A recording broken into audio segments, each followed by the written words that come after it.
So Emmett Johnson entered the transfer portal. That's pretty funny. You think Emmett Johnson likes goat meat? Uh, no, he is super fit. Yeah. He's a great eater. Yeah. He knows exactly what he's putting into his body. He's hopping in the transfer portal. I think this is one where people are a little concerned. Yeah. I mean, for EJ, first of all, just because you enter the transfer portal doesn't mean you stay there. Doesn't mean you're staying in the portal. Mm-hmm. And that's one I think if everybody kind of puts their heads together, they'll figure it out. Could be fine. Yeah. I think we're going to see more of this. This is a guess on my part. I'm a dude. Toki Wartooth. That's an incredible screen name. We're due for a day. Like it's been a stressful 14 days. We probably due for a Friday like this because we need a little breather, a little palate cleanser.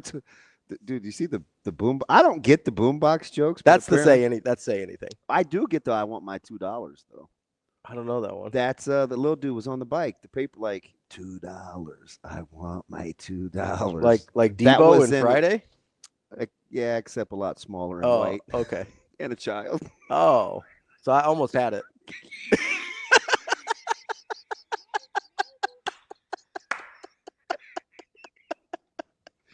I was so close.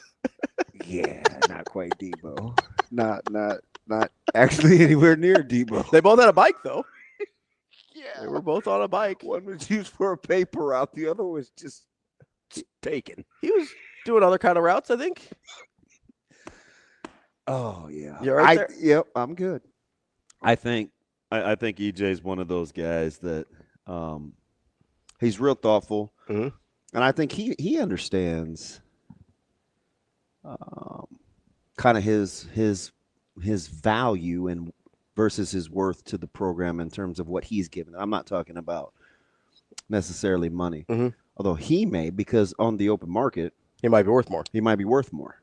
And I think that's something we're going to start seeing. But the value versus worth thing is something these young men will figure out in a hurry. You got to learn. And some of these guys, if I could just had enough time to like pull them to the side, mm-hmm. because some I understand, some I'm like, because there's still probably a handful of no, not a handful. There's probably one to three where you're going to be like, guys you like that you don't want to see in there. Yeah. Yeah.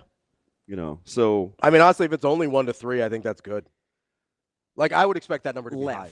Yeah, no, I know. 1 to 3 left. But I would expect that number to be higher because we're still going to see 40 more guys.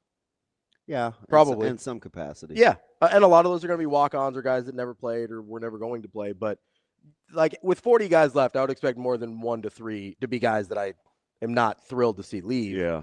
I will say, speaking of the, like, value versus worth thing, I do think we see this in professional sports a lot, and I think we're going to have to get a little bit more comfortable with it in college sports where guys might test the market a little bit. You know, when a team tells a guy, hey, we'll pay, this is what we want to pay you. If you can go find more value than this on the open market, we'll match it. We just don't think that's what the market is for you. Yeah. And then they go out, and sometimes guys find that market, sometimes they don't. But I think you might start to see that with college programs, and that's going to make people a little uncomfortable. Sounds like marriage. Value versus worth. Clearly two different things. Trying to stay married this time, so I'm going to continue to talk about NFL free agency in college football. Bless your heart. No, I think there's going to be several things we frequently see in college or in professional sports that we're going to have to get comfortable with in a hurry in college sports. Like there's this sound on TikTok. I don't know if this is a part of TikTok you're on or not, mm-hmm. where people are like, hey, are we going to talk about this? And the sound basically goes, not unless a whole bunch of people get real cool about a bunch of stuff really fast. Mm. That's what college football and college sports are right now. Yeah. Like you're going to be really. And it's okay. Yeah. And you know how I feel about EJ. Like I'm a big EJ guy, but I also said that I like that room too. Mm-hmm. So more than I do. Yeah, but I know, like, I think I know what they're after, mm-hmm. and I think fit, and I love Parker. Mm-hmm. coming out of high school, and You like Mackay?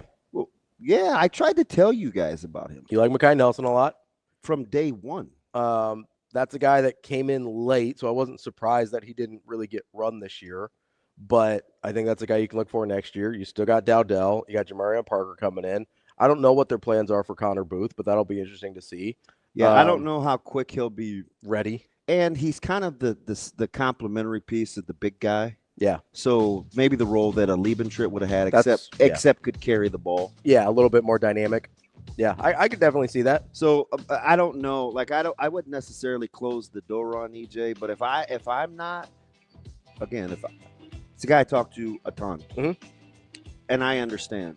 I wouldn't panic over EJ just yet. That again, just because you're there doesn't mean you're going to stay there, and doesn't mean you can't come back. And there's still a couple guys in that room that I really, really like.